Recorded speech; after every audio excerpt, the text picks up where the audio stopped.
So, developer champion programs is going to be the topic of my talk. I've got 100 slides in 20 minutes, so let's get through it. Just a little bit about me first. My name is Matthew Revell. I run a company called Hoopy. If you want to call us a boutique consultancy, that's the way to say it. If not, we're a small consultancy. And we help lots of different companies to build audiences with developers and create great developer experiences and developer communities. So we work with all sorts of different companies, from large to very, very big, mostly in North America and Europe. And we also do research into themes and topics that would help people to better understand how to work with developer audiences. So you can see here our State of Developer Relations 2019 report, which you can get free there, stateofdevrel.hoopy.io. But another bit of research that we've been doing over the past couple of years has been about champion programs. So who can name a champion program? Do you know what I'm talking about here?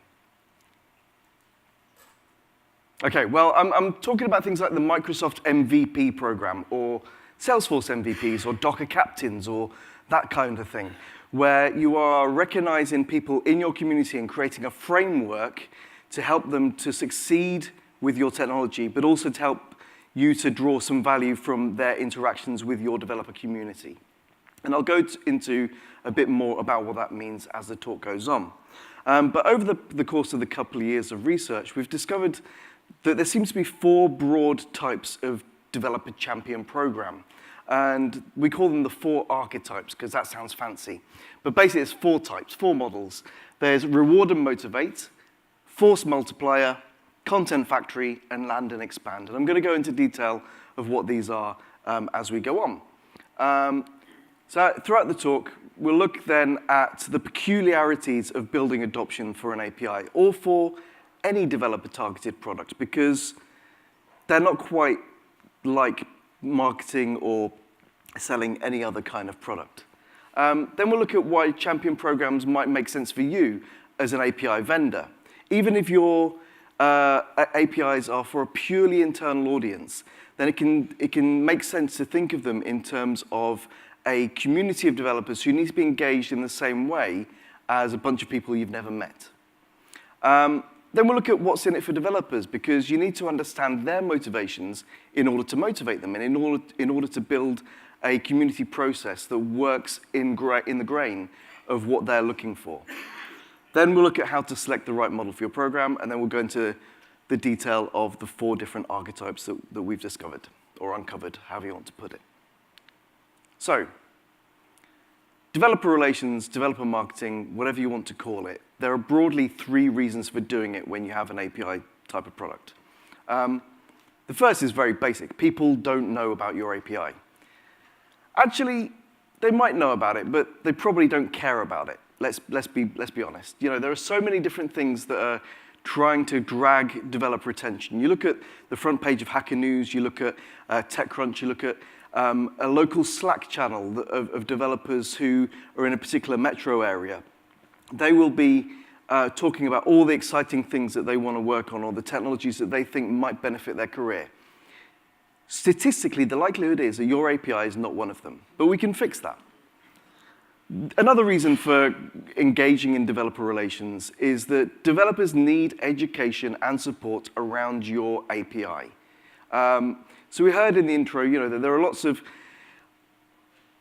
it's not just a REST world anymore. There are lots of new ways to interact with APIs. There are lots of technical complexities that are creeping in.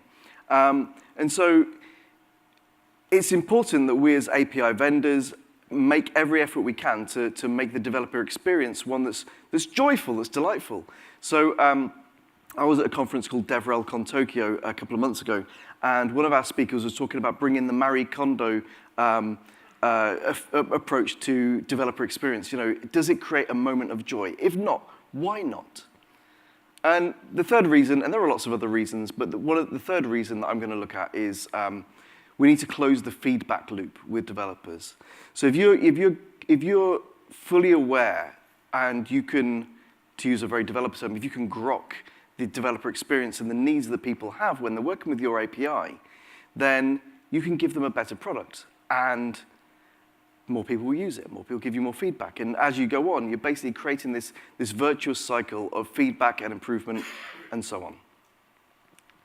But no matter how wonderful our company is, we will always be working under some constraints. And there are lots of constraints, but I'm going to look at 2 right now as they affect API adoption. Budget and hiring. And you might think that they're the same thing. But no matter how much money you have, if you don't have a good employer brand, then you won't be able to fill your headcount.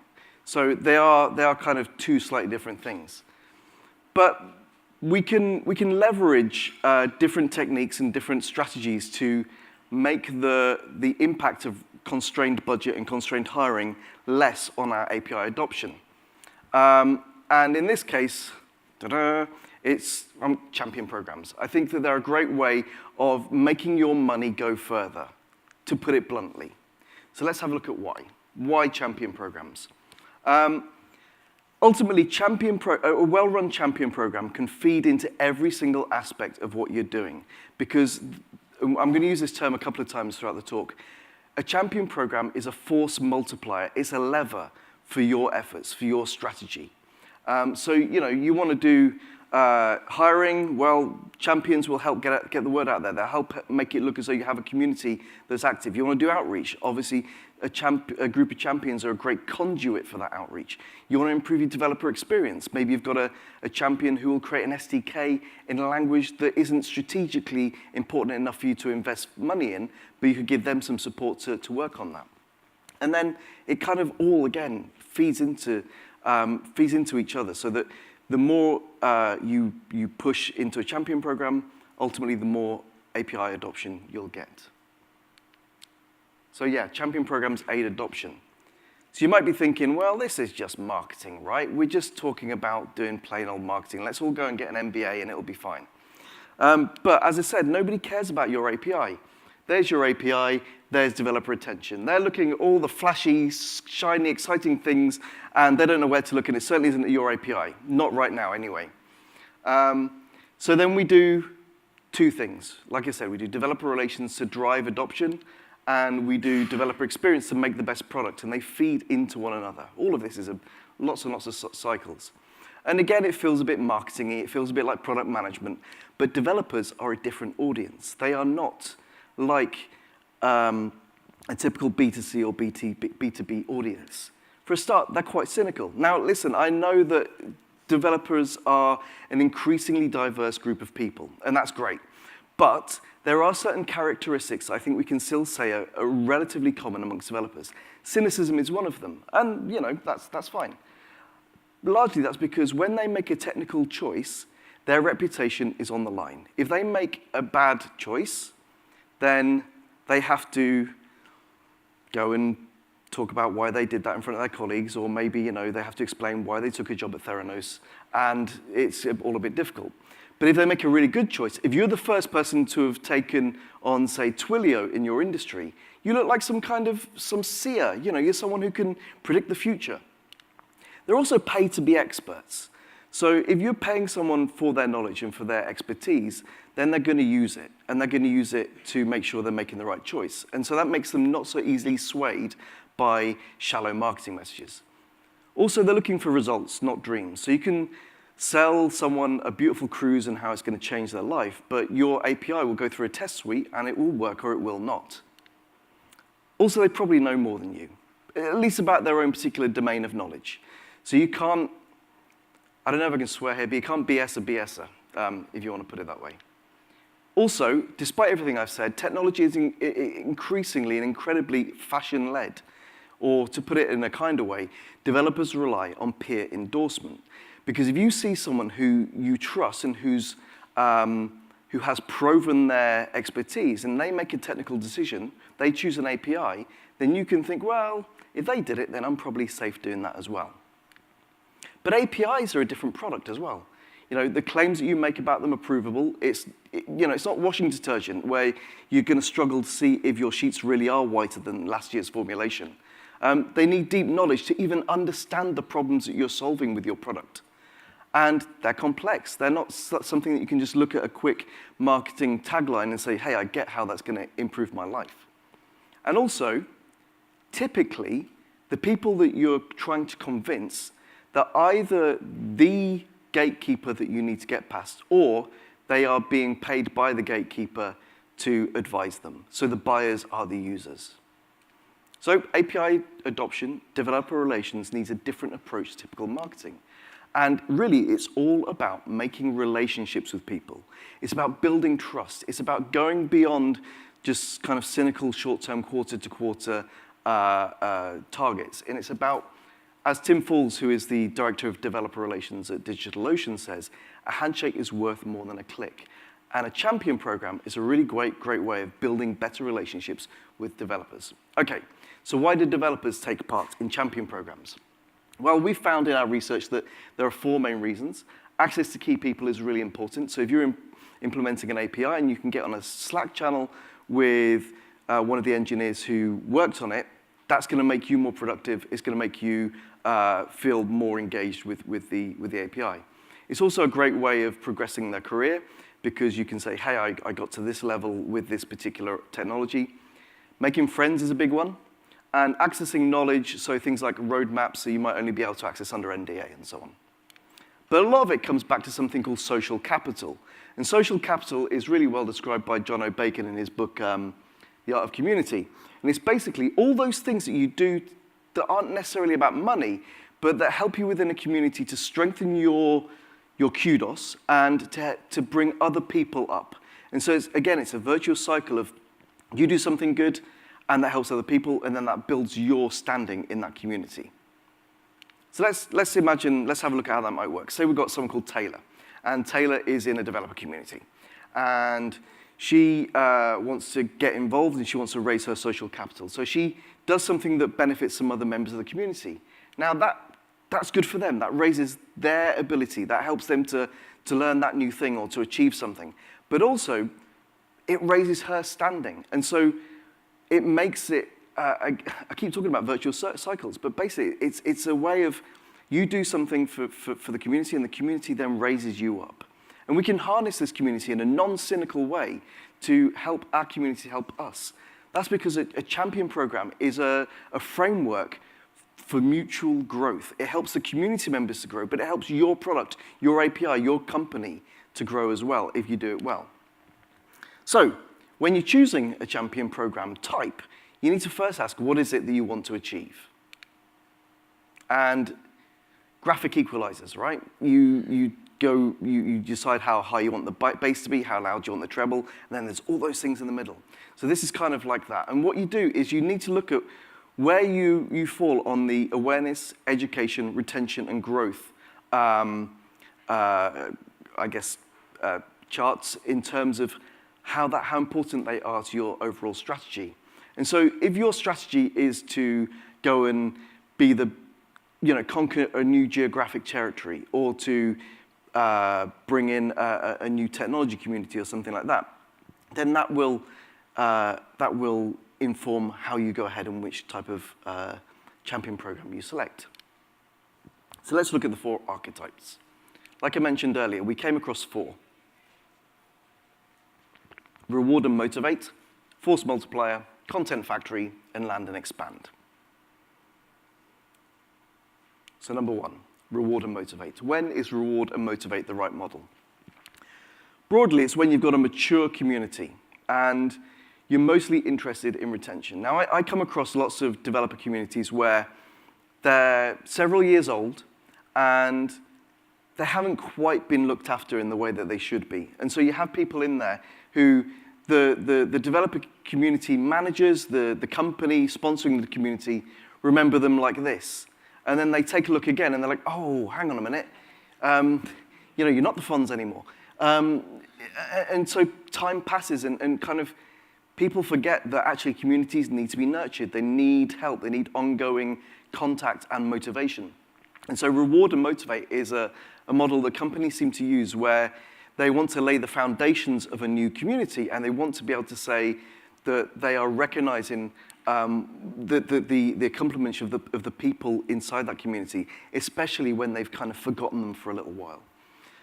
So the whole point is that they reward existing participation and motivate long-term contributors. Importantly, though, it's about a community where the initiative comes from the community. It's not about trying to tell people what to do. It's just about saying thank you for what they have done in the hope that they'll stick around. So how do you do this? Well, you identify your strongest contributors, you nurture them individually, you would give them champion status, and then you create a process from that automatically, well, it needs a human, but makes it easy for someone to go through and recognize the kinds of behavior that you want to encourage, and then creates an ongoing champion program out of that. Program number 2, force multiplier.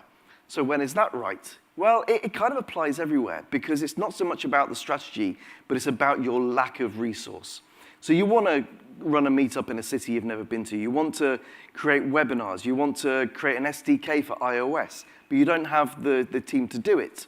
Well, that's okay. You can create a champion program that will help you to reach the places that you wouldn't be able to reach, that would enable you to enact programs that are too ambitious for the team that you have now, and that would allow you to just do those things that you really want to get done but can't do with the resources that you have, either because your budget's constrained or you can't hire or whatever it might be. The difference between this and the previous one is that the initiative comes from you. So you, as someone creating a force multiplier program, are incentivizing the behavior that you want to see. And to make this work well, you need to quickly surface leaders and make them into, now I don't like this term, but kind of rock stars within the community. You need to be able to say, look at these people who are setting an example. And then that allows you to seed the community process. And from there, again, you can create a process where you recognize what led to that person being the kind of rock star that you wanted to find. And I think it's important to do this in a fairly agile way, because you will learn as you go along what are the steps, what are the characteristics that make a good champion. Okay, program type number 3, content factory, otherwise known as points, mean, prizes. So this is kind of where you are looking perhaps to push out awareness and education, and you want to do it with a very scalable method, which is content, but it can also be for any other kind of community program where there's a direct link between the actions that someone in the community completes and the rewards that you give them. So, you might have a group of champions and you want them to go and set up a new meetup, or you want them to go and do something specific. But the point is that you are directly linking what they're doing to the rewards that you give them. And so you might use a tool like Influitive or something like that to then give people points that they can then trade in for cash rewards or iPods or whatever it might be. iPods? What year am I in? I meant Zune, obviously. So you've got, basically to get here, you need to have well-defined tasks that people can take off a list and autonomously complete. You then need to give them quid pro quo rewards, because it's about gamification. And we can have a whole other talk about whether gamification is toxic or not. It is. Okay, land and expand is the other one. So this is where you want to get into areas that you cannot otherwise reach. So say you've got like an office in Tokyo, one in Berlin, one in San Francisco, but you really want to go into Mumbai, or Bangalore as that is, Sydney and Sao Paulo. You don't have the reach to get there. Land and expand is a way of getting there. So basically what you do is you identify community members that you really, really trust and can become your on-the-ground reps in that city or technology community. You then support them to roll out activities where they are, and you get them to help sign up new community members. Sounds a bit like Amway, but it's not. So, but what it gives you is, it allows you to have kind of a presence in those places where you don't then have to have all the expense and so on of hiring people in that area. So identify people you can trust really highly, give them lots of responsibility. Remember, it's not multi-level marketing. Okay, so I have 1 minute remaining. How do you choose which one's right for you? Well, let's plot it on a graph. Land and expand if you're looking for awareness and growth. Reward and motivate for retention. Content factory, you want to build awareness and education. And force multiplier if you want to do a bit of both. I would love to see you next month, June 6th and 7th in San Francisco for DevRelCon San Francisco. I'll be there. I'm speaking. You can find out more at sf2019.devrel.net. Thank you very much, and I will be pleased to take your questions later.